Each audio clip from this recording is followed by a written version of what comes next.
Por todo hay un precio que pagamos y un sacrificio.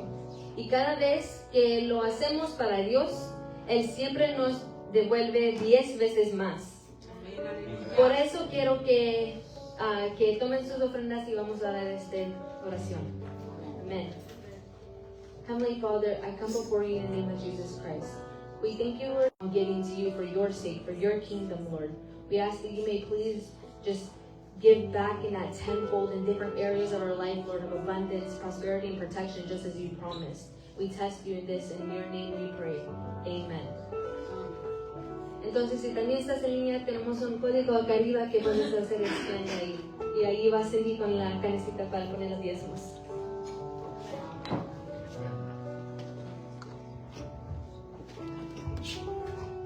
Amén, amén. Dios les bendiga. Bienvenidos a la casa de Dios. Bienvenidos a Global Kingdom Church. Para todos que están aquí en el santuario y también para los que están sintonizándonos a través de los medios de las redes. Si nos pueden dejar un comentario ahí de dónde nos están viendo, de Tampico, de Reynosa, de Miami, de Orlando, de Houston, de África, de Pakistán, de donde quiera que estén, ¿verdad? Comenten ahí para que podamos ver desde dónde nos están sintonizando. Amén. Hoy estamos en día 7 del ayuno que hemos estado haciendo. Sabemos que es con un propósito específico, propósito de gobierno. Amén. Hablando de las cosas que Dios está haciendo en nuestra nación y en la iglesia y a nivel mundial. Amén. Así les invito a acompañarme al libro de 1 de Corintios. Vamos a ir capítulo 2, versículos 6 al 10. Es 1 de Corintios, capítulo 2, versículos 6 al 10. Y también lo tenemos aquí en la pantalla. Amén. Dice la palabra de Dios: sin embargo, hablamos sabiduría entre los que han alcanzado madurez. Y sabiduría no de este siglo, ni de los príncipes de este siglo que perecen. Mas hablamos sabiduría de Dios en misterio, la sabiduría oculta, la cual Dios predestinó antes de los siglos para nuestra gloria, la que ninguno de los príncipes de este siglo conoció. Porque si la hubiesen conocido, nunca habrían crucificado al Señor de gloria. Antes bien, como está escrito, cosa que ojo no vio, ni oído oyó, ni ha subido en el corazón del hombre, son las que Dios ha preparado para los que le aman. Pero Dios nos las reveló a nosotros por el Espíritu, porque el Espíritu todo lo escudriña, aún lo profundo de Dios. Amén.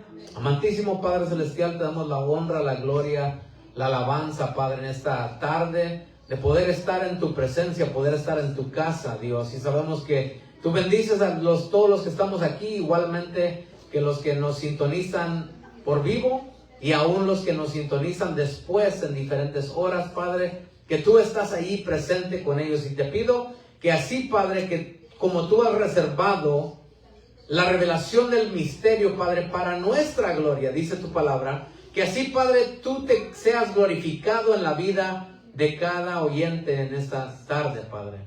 Así te lo pedimos en el poderoso nombre de Cristo Jesús. Amén y amén. Gloria a Dios. Pueden tomar sus lugares. Aquí miramos este pasaje. Y este pasaje que comienza a hablar el apóstol Pablo es una referencia del libro de Isaías. Y él tan solamente por eso dice como está escrito.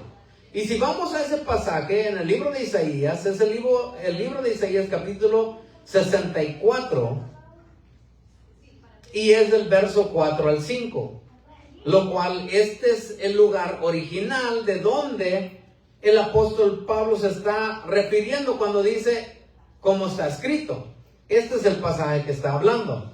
Y dice la palabra de Dios: ni nunca oyeron, ni oídos percibieron, ni ojo ha visto a Dios fuera de ti, que hicieses por el que espera.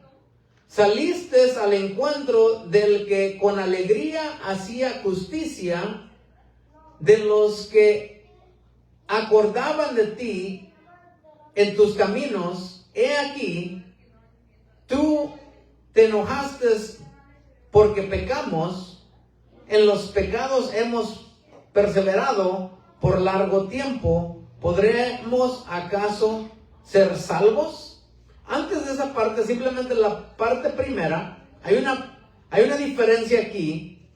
Cuando dice la palabra de Dios, cosa que ojo no ha visto, ni oído escuchado, ni ha subido en el corazón del hombre, son los que Él ha preparado, o es lo que Él ha reservado para los que le aman, ¿verdad? Ahora, esa frase es muy general, para los que le aman, ¿sí? Y si le preguntamos a medio mundo, oye, ¿tú crees en Dios?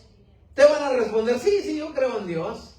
¿Amas a Dios? Claro que amo a Dios. O sea, ¿cómo no voy a amar a Dios, verdad? Entonces, bueno, si fuese así de simple y así de general, sí, a los que le aman a Dios, Dios ha reservado cosa que oído no ha escuchado, ojo no ha visto, ni ha subido en el corazón del hombre.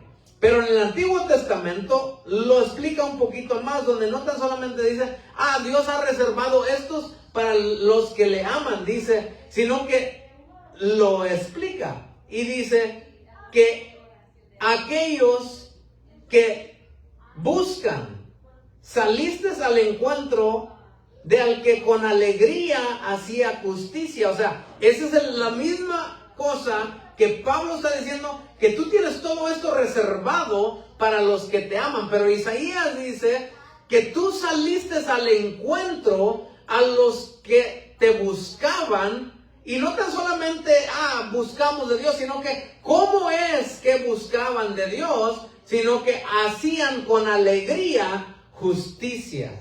O sea, un poquito va dando un poquito más de referencia a lo que es de una frase muy general, a los que le aman, ¿verdad? Porque todos, entre comillas, aman a Dios. Mas sin embargo, aquí comienza a explicar lo que está sucediendo.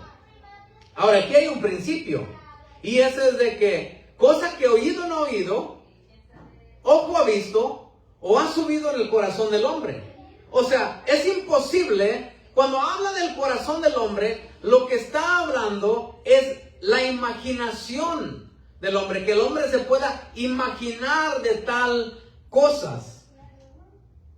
No se puede llegar a imaginar algo que no se ha visto. Y no se puede mirar algo que no se ha escuchado. Por eso comienza cosas que oído no ha oído. Tienes que oír cosas que no has oído antes, o una nueva generación. Tienes que escuchar algo nuevo para que entonces puedan mirar algo nuevo. Y tienes que mirar algo nuevo para que entonces te puedas comenzar a imaginar de algo nuevo que Dios está haciendo. Pero estas cosas han estado escondidas. Son los misterios de Dios. Ahora, ¿por qué Dios esconde las cosas? ¿Por qué Dios habla en misterios? ¿Por qué Jesús le hablaba a las multitudes en parábolas? O sea, sabemos que la palabra de Dios dice que la voluntad de Dios es de que todos procedan al arrepentimiento, para que ninguno perezca. Entonces, si este es el caso, ¿cuál lo es? Pues entonces, ¿por qué Dios no simplemente nos deja bien explicado, fácilmente que lo leamos y lo entiendamos, ¿verdad? Ahora, hasta cierto grado, o con nuestro entendimiento humano, podemos leer la palabra de Dios y más o menos tener una idea de lo que está hablando. Sí, esto es lo que dice, lo podemos repetir, nos lo podemos memorizar, ¿verdad? Mas sin embargo, así como Jesús hablaba en parábolas y luego le explicaba las profundidades de esas parábolas, así es la palabra de Dios, porque la palabra de Dios es espiritual. No es para el entendimiento del hombre natural. Y la teología que tenemos y que se nos han sido enseñada por edades, es lo que es la definición de teología. Teo siendo Dios y lógica, teología. Esa es la palabra, es compuesta de dos palabras.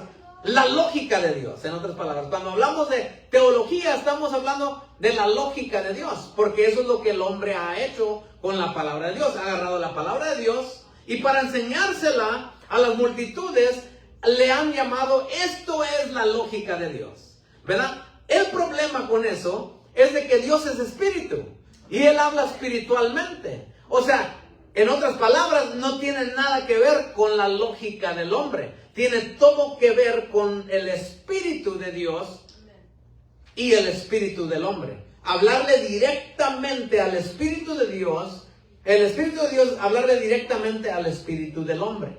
Por eso es de que está escondida la palabra de Dios ahí. Ahora, ¿verdad? La pregunta era, ¿por qué? ¿Por qué Dios hará esto? Y aquí hay una frase muy importante. Imagínate, porque muchas veces hablamos de Dios y sabemos que Dios es omnisciente, lo sabe todo, es omnipresente, está en todo lugar. Pero muchas veces cuando hablamos del enemigo, le atributamos las mismas cualidades. Y pensamos, no, es que no digas eso porque el enemigo te va a escuchar. O, no, esto sucedió porque el enemigo sabía que esto iba a suceder. Y por eso sucedió. O sea, le comenzamos a atribuir cosas que son de Dios. ¿Sí? Y aquí, o sea, para simplemente mirar conforme la palabra de Dios, que eso no es el caso. O sea, que el enemigo no es omnisciente. Solamente Jehová Dios es omnisciente. Y por eso es de que no hay otro Dios como nuestro Dios, que anuncia el final desde el principio. ¿Cómo puede alguien anunciar lo que aún nunca ha pasado desde antes que pasara? Porque lo sabe todo. Es omnisciente y lo sabe todo, y por eso es que no hay otro Dios como nuestro Dios. Amén, aleluya. Muchos aún, su Dios puede ser el enemigo. Su Dios puede ser el diablo. Su Dios puede ser Satanás, ¿verdad? A los que le sirven al enemigo. Ese es su Dios. Mas sin embargo, no hay otro Dios como Jehová, nuestro Dios. Porque solamente Él sabe todas las cosas. Y dice aquí en las Escrituras, la cual Dios predestinó antes de los siglos para nuestra gloria. O sea, Dios ya sabía esto. Dios ya lo tenía escondido y predestinado antes de los siglos, pero con un fin, para nuestra gloria.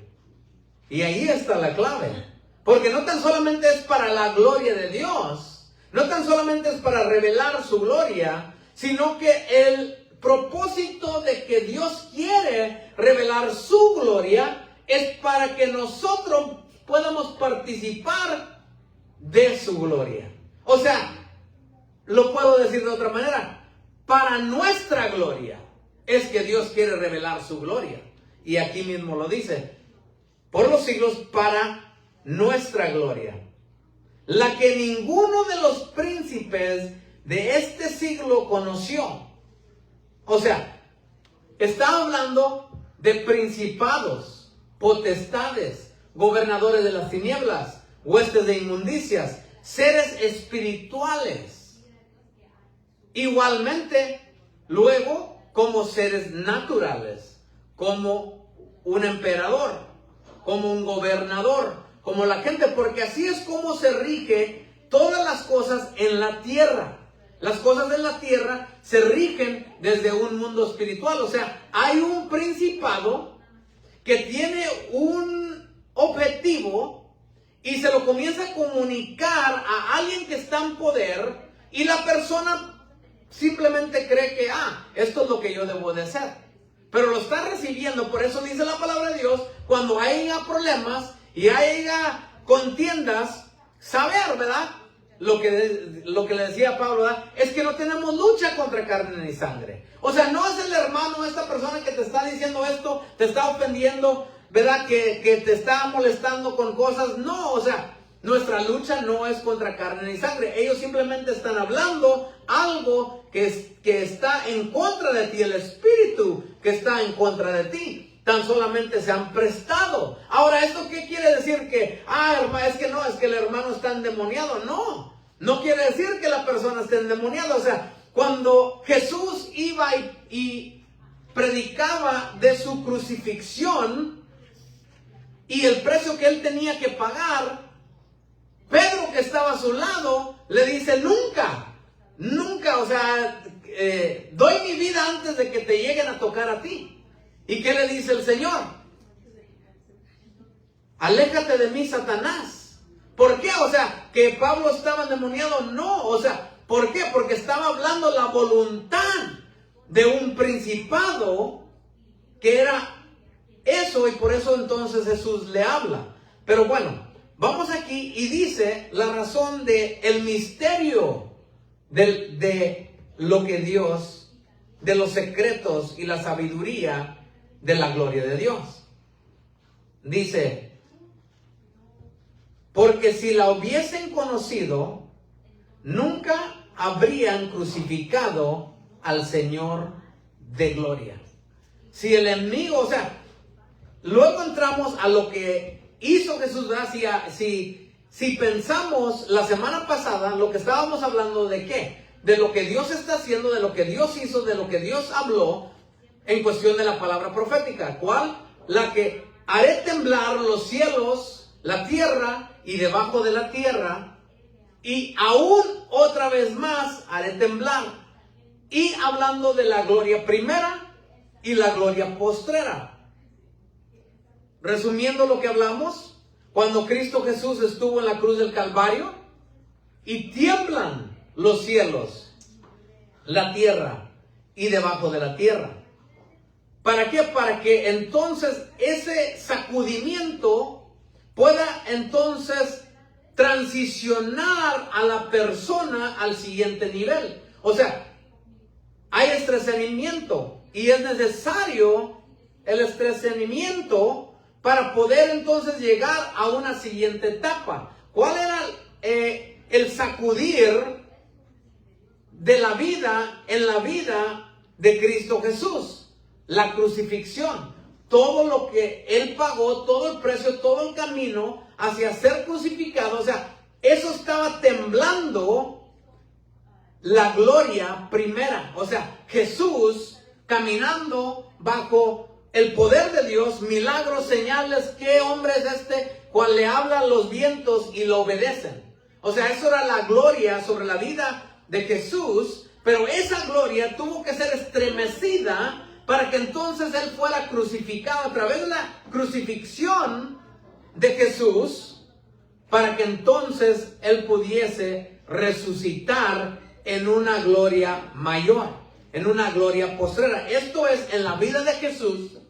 Esto también es lo que pasa en nuestras vidas. Cuando estamos viviendo y estamos acostumbrados o cómodos en una posición, en un lugar en nuestra vida, y luego vienen estos vientos a sacudir nuestra vida, es para poder transicionarnos de una gloria postrera a una gloria, de una gloria primera a una gloria postrera. O sea, Dios te quiere transicionar. Y no escatimó ni a su propio Hijo. ¿Por qué? Porque la gloria era mayor, era algo grande, era algo enorme, de tal forma que era algo que nadie se podía imaginar lo que Dios iba a hacer y hizo mediante la resurrección de Cristo Jesús.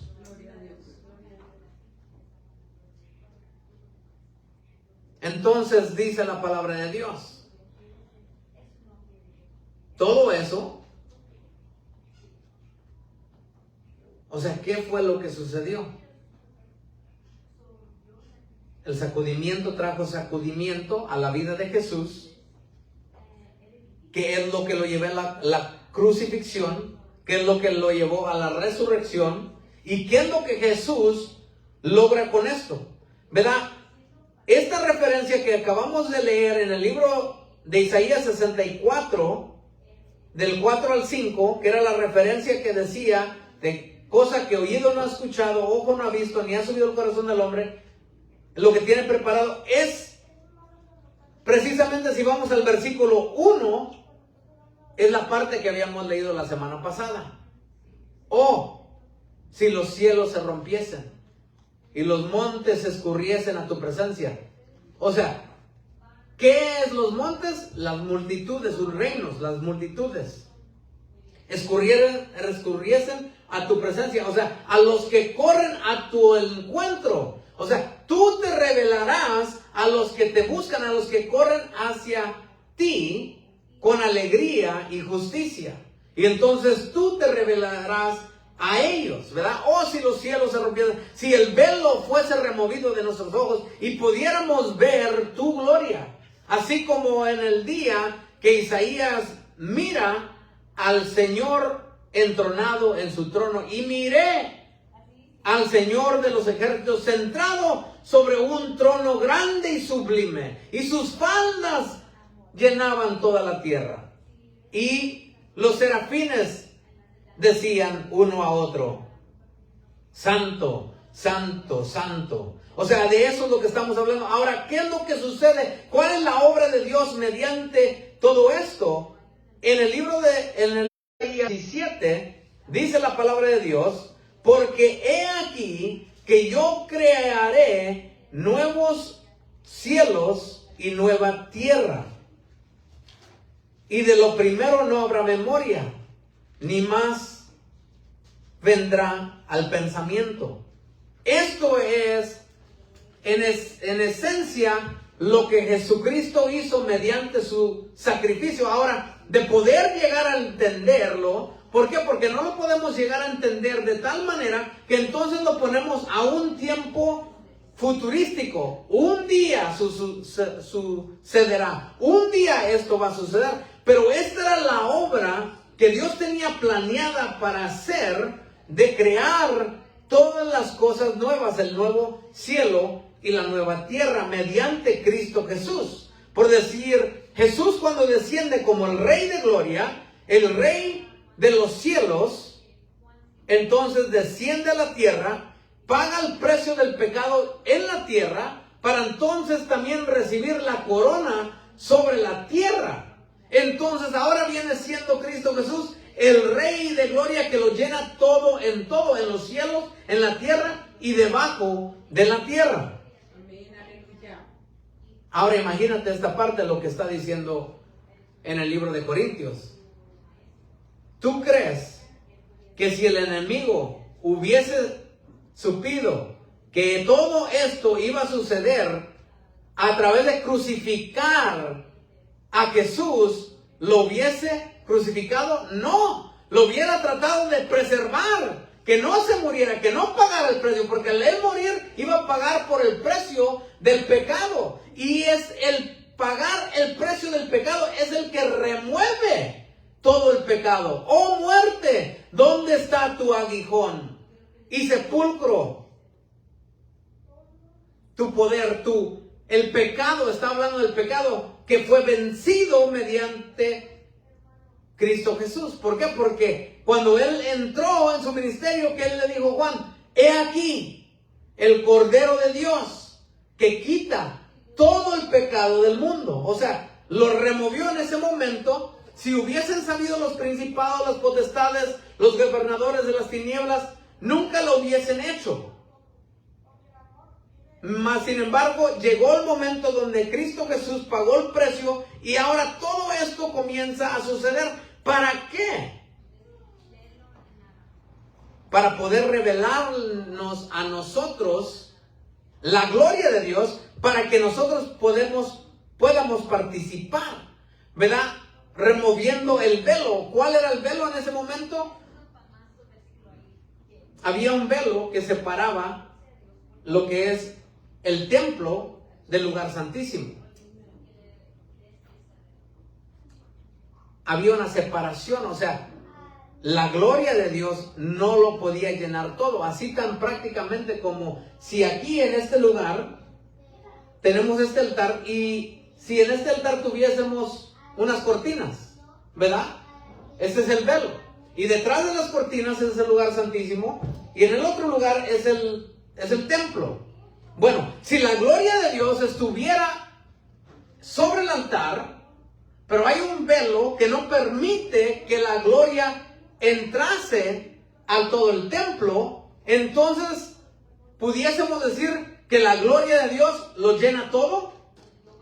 No, porque está separado la gloria de Dios de todo el lugar. Ahora, pero ¿por qué era necesario ese velo? Porque existía el pecado. Y el pecado es la separación que Dios pone porque nos ama. Porque ¿qué es lo que va a suceder con la vida de una persona que entra a la gloria de Dios sin estar preparado? O sea, el resultado de hacer eso lo podemos mirar tan solamente y tan simplemente en la historia de los requisitos que había. Que en un templo solamente podía entrar el sumo sacerdote una vez al año a rendir el servicio. Y una de las cosas que hacían es que le amarraban una campanita en su pie, en su dedo gordo. Para que cuando él entrara, porque cuando él entraba a ministrar, ya nadie lo podía mirar. Simplemente porque estaba detrás del velo. Pero mientras él ministraba a Jehová, escuchaban la campanita moverse y moverse. Entonces sabían, todavía está vivo. Pero ¿por qué le tuvieron que poner una campanita? O sea, quiere decir que había tiempo cuando entraba el sumo sacerdote y caía muerto. Porque no estaba preparado. Tenían una rutina o tradición, requisitos de cómo poder entrar a ese lugar santísimo. Y si no estaban preparados, morían.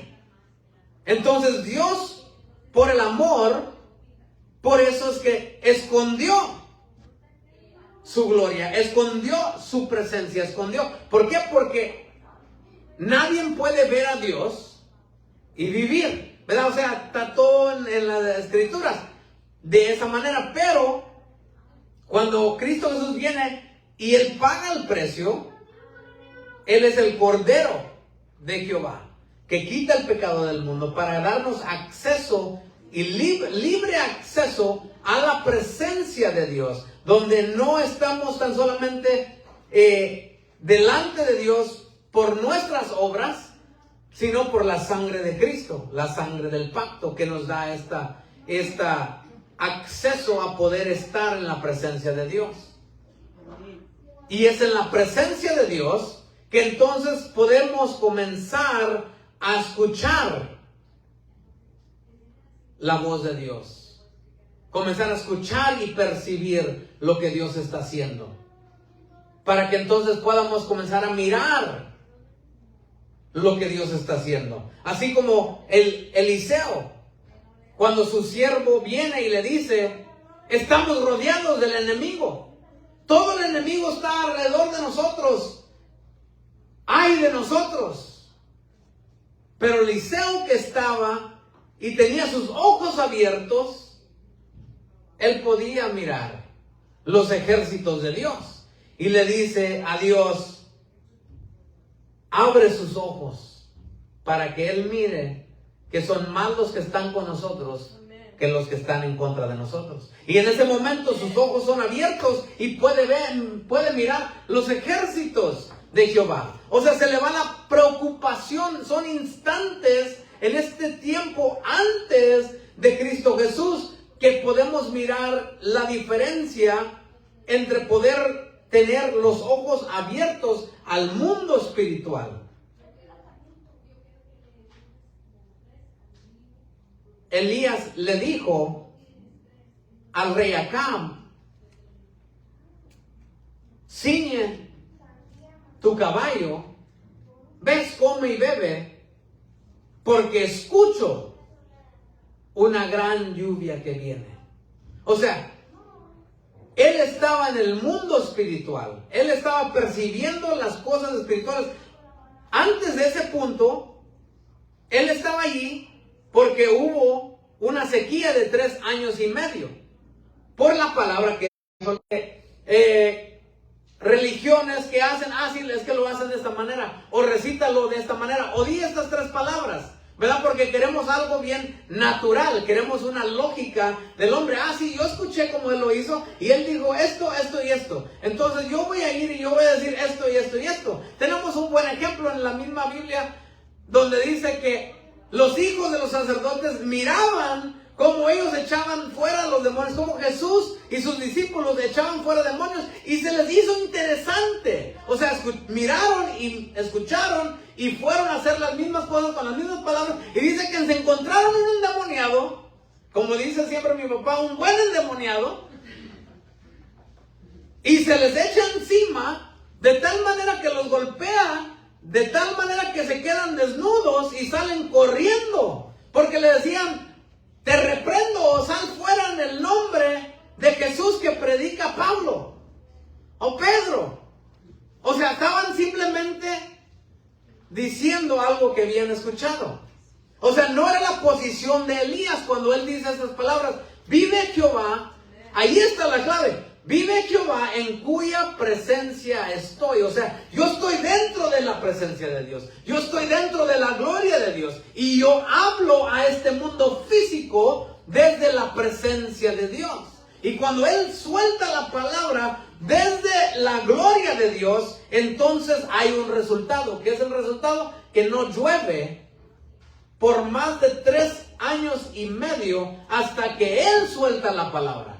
Él cerró los cielos de tal manera, y todos se dio a conocer la gloria de Dios. Pero no tan solamente, aquí está un punto medio crítico, pero lo quiero compartir. No tan solamente se dio a conocer la gloria de Dios, sino que se dio a conocer la gloria de Elías en toda la tierra, que lo buscaban a él. ¿Quién es él? Busquen. Era el hombre más buscado, ¿verdad? Lo que habíamos hablado, el hombre más buscado en la tierra. Que dice la palabra de Dios que mandaron por escrito a todos los reinos alrededor: ¿quién ha mirado a este hombre? ¿Por qué? Porque él cerró los cielos con su palabra. O sea, se dio a conocer el nombre de Elías, y de tal manera que entonces Elías toma la reputación de que es aquel Elías que había de venir. Aquel Elías, o sea, cuando le preguntaban a Jesús, decía: ¿pero quién dicen que yo soy? El profeta o uno de los profetas. ¿A quién se referían cuando decían al profeta? Se referían a Elías. ¿Por qué? Porque la última palabra profética era que antes de el día grande y terrible de Jehová iba a regresar Elías. O sea, su fama no tan solamente corrió en ese tiempo, sino que corrió por las generaciones y las generaciones y los profetas, y aún en el Nuevo Testamento, cuando viene Juan el Bautista y viene Jesús, aún se conocía de Elías. ¿Pero por qué? Porque era un hombre que entendía moverse dentro de la gloria de Dios antes de la gloria de Dios. ¿Por qué? Porque así como Isaías decía, la tierra está llena de la gloria de Jehová. No va a estar llena de la gloria de Jehová. Pero ¿cuál es la diferencia? Pero la tierra será llena del conocimiento de la gloria. Entonces la única diferencia entre que la tierra esté llena ya de la gloria de Jehová o va a estar, es simplemente estar apercibido de que ya está, o estar desapercibido de que aún no está. De todas maneras vas a tener el resultado de lo que tú creas. O sea, tú tan solamente puedes participar de lo que tú crees, y tú solamente puedes creer de lo que tú sabes, y tú tan solamente puedes saber lo que tú escuchas. Y entonces esta es la diferencia, que aún en el tiempo de Elías, él estaba en la presencia de Dios. Suelta la palabra y luego se hace frente, llega una vez más al rey Acab y le dice: escucho una gran lluvia. Escucho, o sea, podía percibir la voluntad de Dios. Podía percibir la voluntad de Dios. De tal manera que le agrego, no tan solamente es la palabra que tú sueltes de dentro de la gloria hacia afuera que se cumple, sino que es porque estás dentro de la gloria, estás apercibido de la voluntad de Dios y tan solamente estás repitiendo la voluntad de Dios porque percibes, porque escuchas el corazón del Padre, y entonces tú tan solamente sueltas la palabra que estás escuchando a tu Padre decir: esto es la voluntad de Dios, y lo sueltas, y entonces se hace válido en la tierra. Por eso es que Jehová, nuestro Dios, no hará nada sobre la tierra, sino primero revelárselo a sus santos profetas. ¿Por qué? Porque no tiene validez en este ámbito natural, sino hay alguien que tiene el dominio sobre el ámbito natural, que es el hombre que Dios le entregó. O sea, en la escritura lo dice tan claramente, no es mi teología. Dice: Jehová no hará nada. Bien poderoso. ¿Por qué? Porque lo que nosotros creemos es de que, sí, es que Dios no puede hacer todo. Pero la escritura dice: Jehová Dios no hará nada, sino primero. O sea, hay un orden de Dios. Ese se llama el orden de Dios. Esa es donde entra la relación con Dios y el hombre. De que Dios quiere hacer las cosas, Dios quiere hacer el bien. Siempre pensamos, o la humanidad piensa: pero es que ¿por qué pasa esto? Te digo por qué pasa esto. Porque no se paró un hombre de Dios a soltar la palabra de Dios, que es la voluntad de Dios, que está en el trono, en la gloria de Dios, para entonces desatar una palabra que destruye las obras de las tinieblas. Sino que hay gente que suelta palabras desde el reino de las tinieblas y sí están haciendo vigente la obra de su Padre. Pero el problema, ¿por qué? Es de que, no, es que Dios sabe. Dios lo va a hacer. Si es la voluntad, Dios lo va a hacer. Porque tenemos la teología de que es que Dios lo puede hacer todo, y si sucedió, es que lo permitió. Pero ¿qué tal si yo te digo que no? Que era porque no hubo un hombre que se parara en la brecha para decir y ponerle un alto a las obras de las tinieblas. Esta es la responsabilidad que Dios le dio al hombre desde el primer día. Domina, sojuzga la tierra. O sea, este es tu ámbito. Este es tu dominio. Todo el ámbito natural es tu dominio. Yo te he entregado ya el poder y la autoridad. Pero hay una conexión, un link que estaba desconectado. Y ese link que estaba desconectado era el acceso, porque había una barrera en los cielos que se llamaba el velo, el firmamento. Separaba a Dios del hombre y no había una comunicación. Así como que, ¿de qué te sirve un aparato si no está conectado al Wi-Fi? El aparato puede hacer muchas cosas y puede saber muchas cosas y puede ser bien útil, pero si lo desconecto del Wi-Fi, ¿para qué es útil? ¿O cómo sirve? ¿Y qué sabe? Nada. Así estaba el hombre antes de Cristo Jesús, desconectado de la fuente. Y lo que lo desconectaba era un velo, que es el pecado. Lo separaba de estar. Entonces, cuando esto sucede, el hombre entonces comienza a navegar en el mundo, en este mundo. Adán comienza a navegar en su propio entendimiento. Yo creo que podemos hacer esto. Yo creo que podemos hacer otro. Entonces ya la descendencia y las generaciones y las generaciones y las generaciones. Pero qué casualidad, si estudias la evolución del hombre, en el sentido de que la tecnología, ¿cuánta tecnología había desde Adán por 2000 años, o 3000 años, o 5000 años? ¿Cuánto avance había? No había mucho avance. Se movían sobre los caballos. Pero de repente en el último siglo ha habido un avance impresionante que supera 100 veces más los avances de tantos miles y miles de años en los últimos 100, 200 años. Porque era el hombre tratando simplemente de figurar cómo se hacían las cosas con su capacidad humana. O sea, bien primitivamente, porque estaban desconectados. No tenían el conocimiento, no tenían el entendimiento, no podían percibir las cosas del Espíritu. Entonces el avance de la humanidad era bien limitado y era bien poco. Por eso es de que en los últimos 100, 200 años ha avanzado la ciencia de tal manera. ¿Por qué? Porque comenzó a haber una reconexión desde el momento en que se cumple esta palabra. ¡Oh, si los cielos se rompiesen! O sea, si la barrera que está tapando a toda la humanidad aquí se rompiesen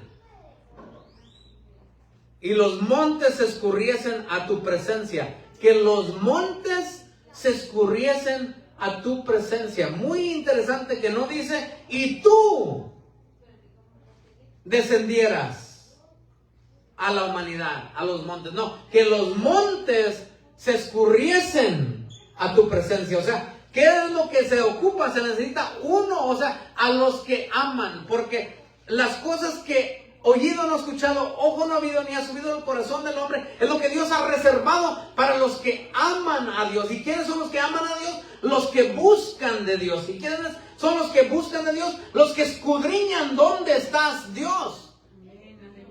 Y comienzan a mirar, o sea, salen al encuentro de. Y entonces el resultado de que uno salga al encuentro de es de que dice la palabra, tú los encontrarás.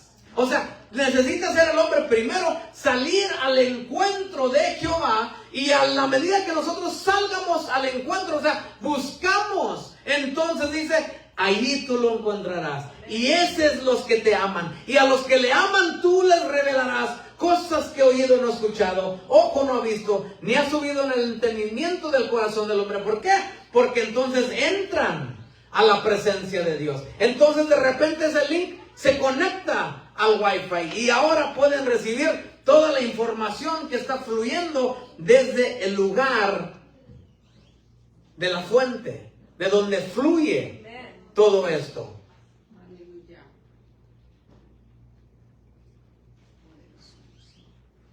Todo esto y todo lo que se ha logrado con la fuerza del hombre. Así como la tecnología tan solamente avanzó o comenzó a avanzar en los últimos 200 años, vamos a decir, porque el hombre ha funcionado como un ser humano. Pero te quiero dejar saber lo que dice la palabra de Dios, es de que, o sea, el hombre maquina según su naturaleza,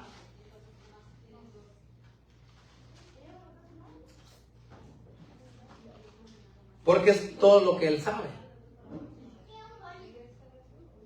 ¿Y por qué? Porque es lo que se le ha pasado de las edades, a las edades, a las edades, desde Adán. Pero dice la palabra de Dios que Jesús fue el postrer Adán. ¿Qué quiere decir eso? Jesús fue el postrer Adán. O sea, Jesús fue el último Adán. pero el segundo hombre. Eso lo dice en el libro de Segunda de Corintios, hablando de la resurrección, hablando de los principios espirituales que son que hasta el momento donde Jesús paga el precio, está crucificado en la cruz del Calvario y rasga los cielos, o sea, hasta ese momento llega el reinado del hombre. Y hasta ese momento es crucificado. ¿Por qué era necesario que Jesús fuese crucificado? Porque Jesús fue el postrer Adán. O sea, fue no el segundo Adán. Terminología es muy importante, porque segundo implica que hubiese un tercero. La terminología dice postrer Adán. O sea, el último Adán por haber. Dios creó a Adán y Jesús vino a ser el postrer Adán. O sea, hasta el día de la crucifixión de Cristo Jesús, cuando Él rasga y rompe los cielos, allí muere. Él crucifica en esa cruz del Calvario. Al que Él crucifica es a la naturaleza adámica y le da muerte a toda la humanidad, para que entonces nazca el segundo hombre. Esto es lo que dice la palabra de Dios. Ya luego ahí les paso el comentario del versículo para que lo tengan. La terminología es crucial. Dice, Jesús siendo el postrer Adán, resucitando siendo el segundo hombre, el segundo varón, de hecho sería la palabra tradicional, original, varón. La implicación de que es el segundo quiere decir que entonces hubiese un tercero, un cuarto, un quinto, etcétera, etcétera. El primogénito de muchos hermanos, dice la palabra de Dios en el libro de Romanos. O sea, Él vino a cambiar y transicionar. O sea, este es el misterio escondido por las edades. El misterio de la multiforme sabiduría de Dios, de todo lo que Él está haciendo a través de la crucifixión. Él acaba entonces, y de hecho Él estaba predicando, enseñando un mensaje de lo que iba a suceder, de lo que entonces nosotros lo hablamos bien ligeramente, que es lo que hablamos del nuevo nacer. Nacer del agua y del Espíritu. De cierto digo, que no puedes entrar al reino de los cielos si no naces de nuevo, y no puedes entrar al reino de los cielos si no naces del agua y del Espíritu. Y entonces un líder religioso, ¿verdad? Fariseo de fariseos, Nicodemo, llega y viene y le pregunta, oye maestro, sabemos que eres de Dios por todas las señales que haces, pero ¿qué es esto? ¿De qué estás hablando? ¿De que nacer de nuevo? O sea, ¿acaso podemos regresar al vientre de nuestra madre y nacer de nuevo ya siendo hombre? No tiene ninguna ciencia. Jesús le dice prácticamente en nuestras palabras, no, eso no tuviera lógica, porque naciste de mujer, o sea, naciste naturalmente una vez, y si lo volvieses a hacer, siguieses naciendo de mujer. O sea, hijo de hombre, serías hijo de hombre, carne, pero el que nace del Espíritu, Espíritu es. Pero no podía nacer del Espíritu porque no existía una criatura espiritual, ese viendo siendo el segundo hombre, que entonces es dado a nacer a través de la cruz del Calvario, cuando Él entonces siempre hago la concordancia entre Adán y qué es lo que hizo Dios. Cuando miró a Adán dijo, no es bueno que el hombre esté solo, entonces le voy a dar una pareja. Y pone a Adán en un profundo sueño, le abre el costado, saca una costilla y hace a la mujer. Y entonces se levanta, se despierta Adán y dice, carne de mi carne, huesos de mis huesos. O sea, eres igual que yo y ahora nosotros podemos producir. Porque antes de eso no podía reproducirse Adán. ¿Cómo? ¿Con una bestia del campo? No había posibilidad. Por eso es que Dios dijo, no es bueno que el hombre esté solo. O sea, no es bueno que el hombre esté solo, porque solo no puede reproducirse. Y no se puede reproducir, entonces ¿cómo va a llenar la tierra? ¿Y cómo va extender, cómo va a dominar, cómo va a ser, entonces no es bueno. Pero no hay Dios como nuestro Dios, que anuncia desde el principio lo final. O sea, cuando Él está haciendo la obra entre Adán y Eva, en el principio está anunciando el final del hombre. O sea, está anunciando a Cristo Jesús. Jesús nunca tuvo pareja. ¿Por qué Jesús nunca tuvo pareja?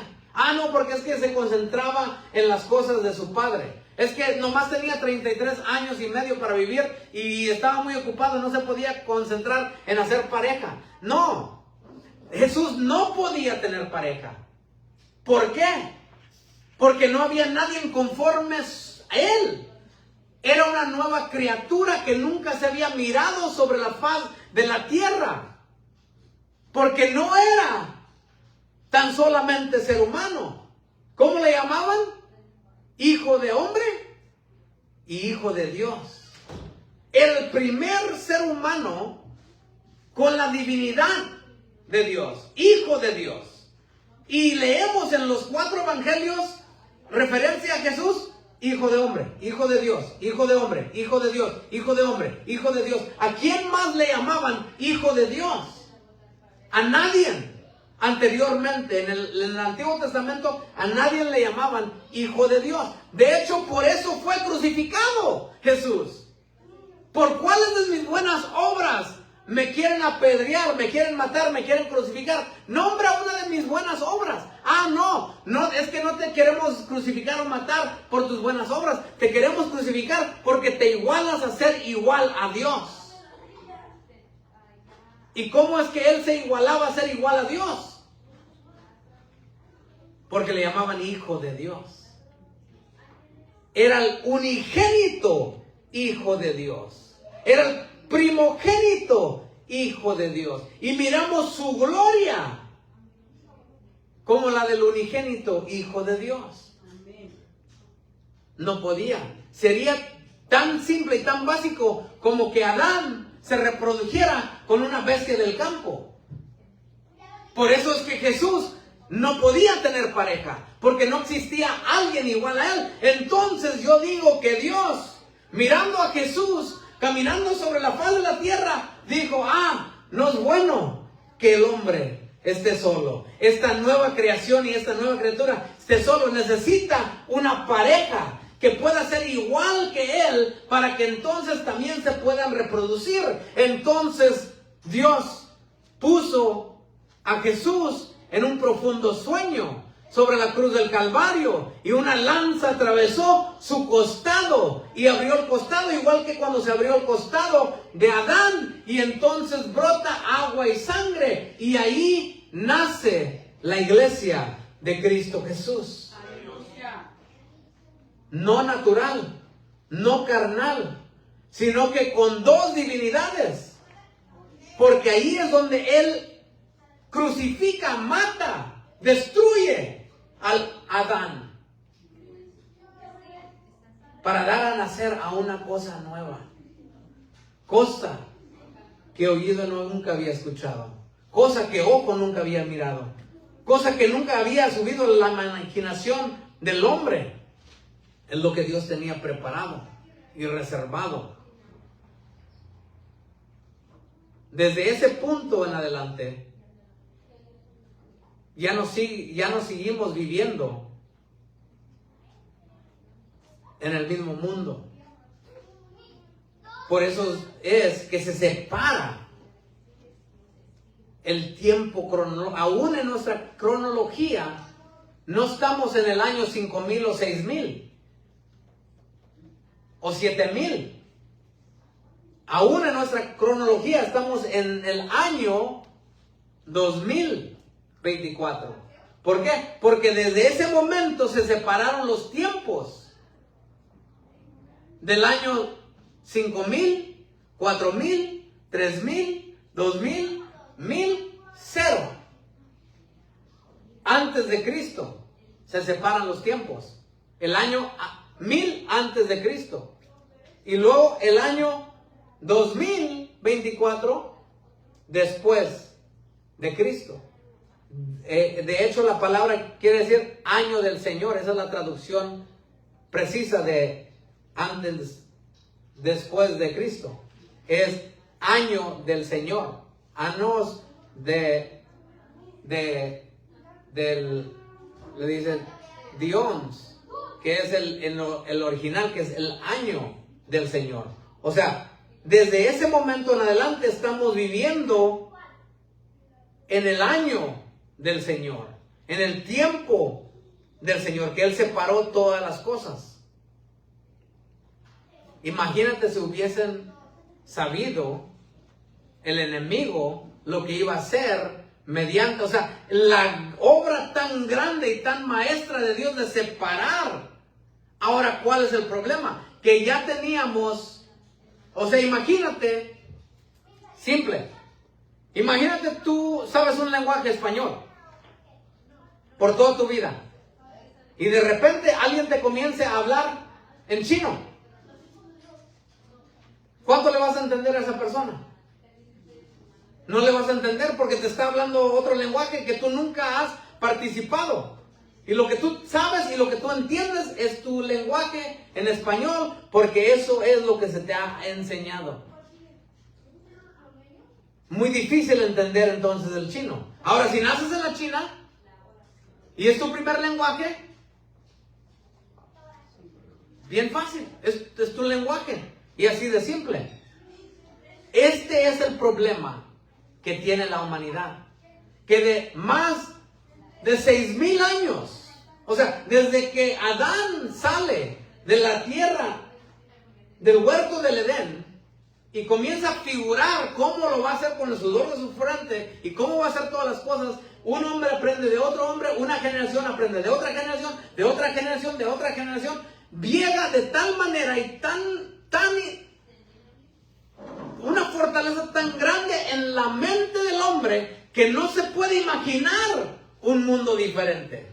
O sea, ¿cómo? ¿De qué estás hablando? No, es que eso es en un futuro, en un venir, cuando llegue ese tiempo. ¿Por qué? Porque seguimos con la mente adámica.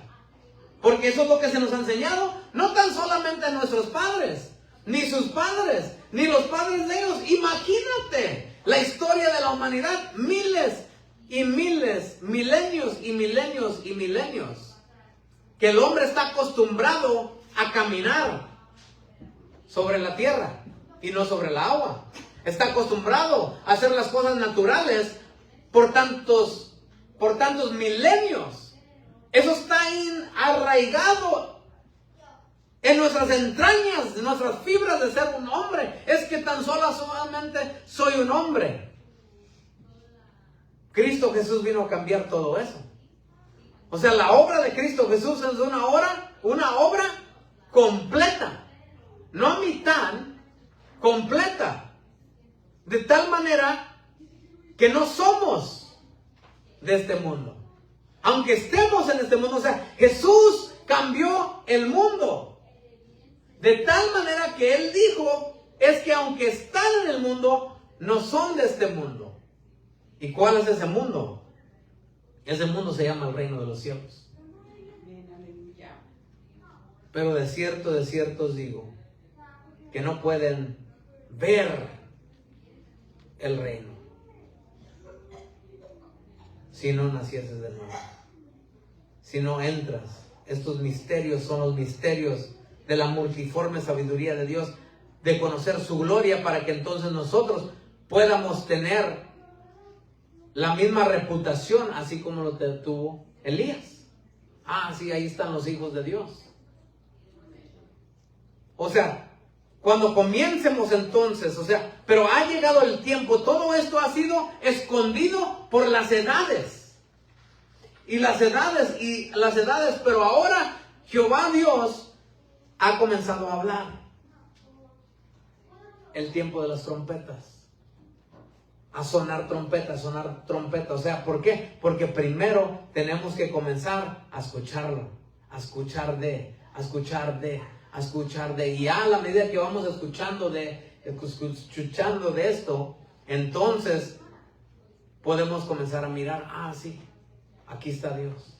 Ah, sí, ahí está Dios. Ah, sí, Dios quiere hacer esto. A la medida que lo comenzamos a mirar, lo comenzamos a hablar. Y a la medida que lo comenzamos a hablar, es igual que cuando Elías dice, entonces no tan solamente dice, escucho una gran lluvia que viene, sino que le dice a sus siervos, sube a la montaña y dime qué miras. Y entonces sube y no mira nada. Y sube 2 veces y no mira nada. 3 veces, nada. 4 veces, nada. 5, 6 veces, nada. O sea, ¿qué es lo que nos habla esto? Que a la 7ª vez, él sube y mira algo. Y ahí entramos en numerología. Que es que 7, el número de Dios, el número perfecto. O sea, en la 7ª vez entra como por una ventanita y mira dentro del reino y dice, miro una nube como el tamaño de la palma de un hombre. Y entonces le dice Eliseo, arráncate, vámonos, porque ya viene la lluvia que escuché, ahora la miramos, y ahora que la miramos, ahora viene, y no hay nada que lo va a parar. Así es. Así son los misterios de Dios. Y esto es lo que Dios tiene preparado para la iglesia de hoy, de este tiempo, de nuestra generación. ¿Por qué? Porque han habido hombres y mujeres que han buscado, que han salido al encuentro, a encontrarse, y entonces Dios los ha encontrado en ese lugar y les ha comenzado a hablar. Y porque han comenzado a mirar, han comenzado a profetizar, para que entonces el pueblo de Dios comience a escuchar de estas cosas grandes y ocultas que no conocemos, porque están escondidas y reservadas en el corazón de Dios. Amén, aleluya. La gloria de Dios está reservada dentro de el corazón de Dios.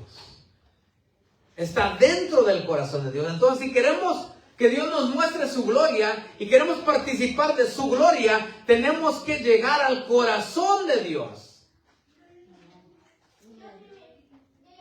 Y entonces, siendo revestidos de la gloria de Jehová, podemos entrar en este mundo natural. Y aunque no somos de este mundo, pero estamos en este mundo, comenzamos a hacer la obra de Dios. Comenzamos a manifestar la gloria de Dios en nuestra vida y en nuestro alrededor. Amén. Así les invito a ponerse de pie.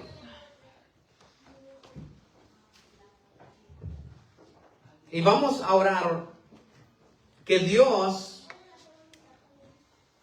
porque Dios es el que pone el querer como el hacer. O sea, es el Espíritu de Dios, es a través del Espíritu de Dios. Pero ¿qué es lo que le vamos a pedir a Dios? No le vamos a pedir a Dios que nos muestre su gloria, porque no estamos ahí todavía. Sí, o sea, así como Eliseo, ¿verdad? Pídeme lo que tú quieras. Quiero la doble porción. Y le dice Elías, difícil cosa has perdido. Así está el hombre. Enseña, muéstrame tu gloria. Difícil cosa has pedido. Pero hay que llegar ahí. Vamos hacia allá. ¿Qué es lo que le vamos a pedir a Dios? ¿Por qué? Porque cuando le pedimos que nos muestre su gloria, en esencia lo que le estamos pidiendo a Dios es de que Dios haga la obra. Dios, tú haz la obra. Muéstrame tu gloria. Enséñame, québrame el cerebro de lo que yo entiendo a las cosas ocultas tuyas. No. Así no trabaja el reino de los cielos. Como trabaja el reino de los cielos, es la petición de decir, Dios, dame el hambre.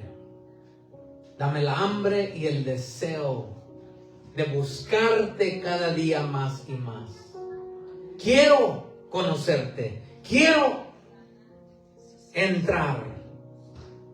Quiero. ¿Por qué es esto muy importante, lo que es el nacer de nuevo? Porque nunca vas a anhelar algo que ya piensas que ya tienes. Ya lo tengo, entonces ¿qué anhelarlo? Pero nacer de nuevo no es una teología, no es una frase, no es como esos hijos de los sacerdotes que decían: te reprendo en el nombre de Jesús.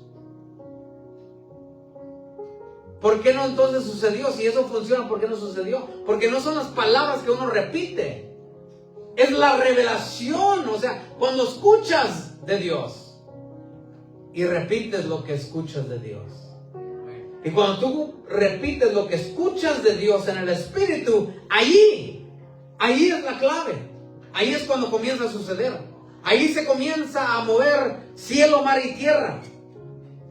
¿Por qué? Porque no es tu palabra, no es tu mente, no es tu Adán, es el Espíritu de Dios.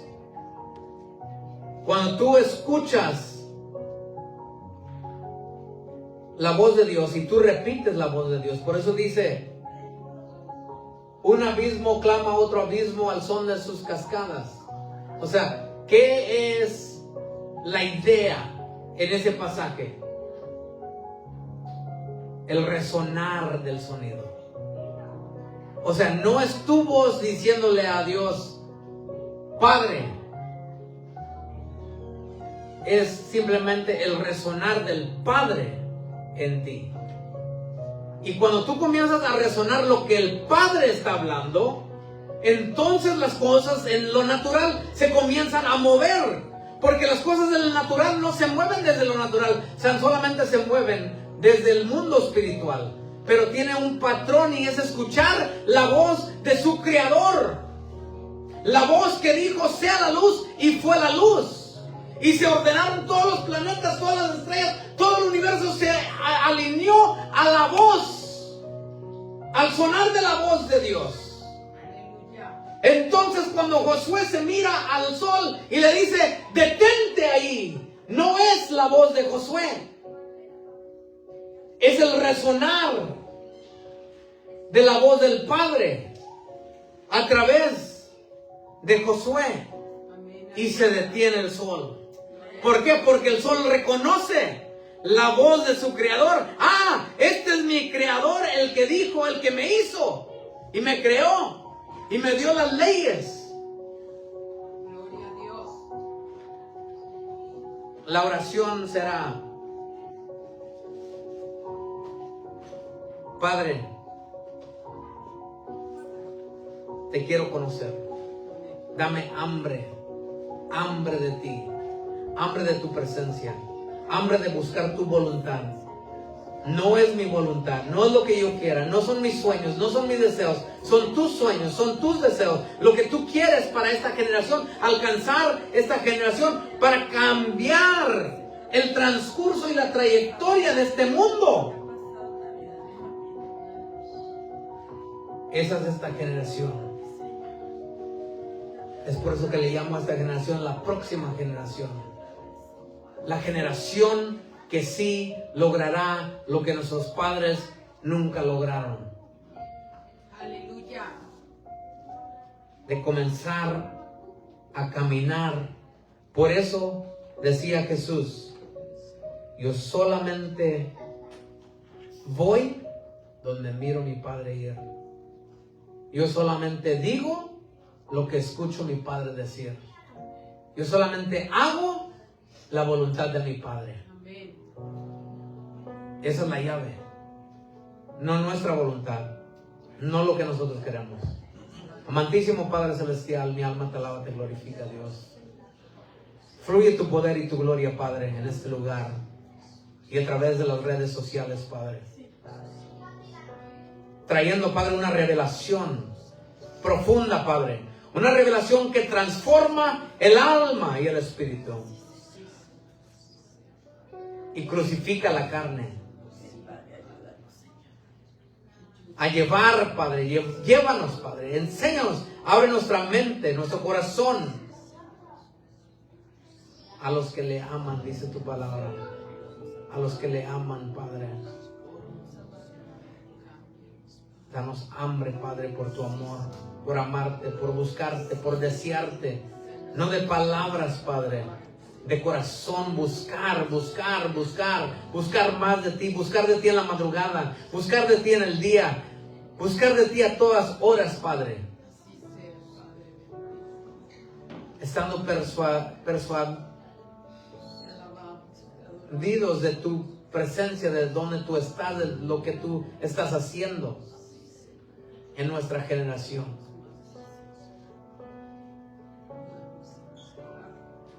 Cambia nuestra mente.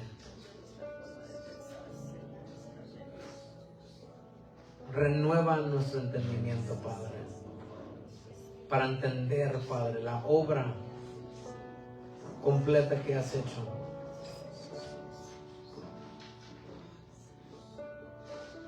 Mi alma te alaba y te glorifica, Dios. Te doy la honra, la gloria y las gracias por este día, por tu palabra. Te pido, Padre, que tu palabra siga creciendo en aumento, cada día más, Padre. En el poderoso nombre de Cristo Jesús. Amén y amén.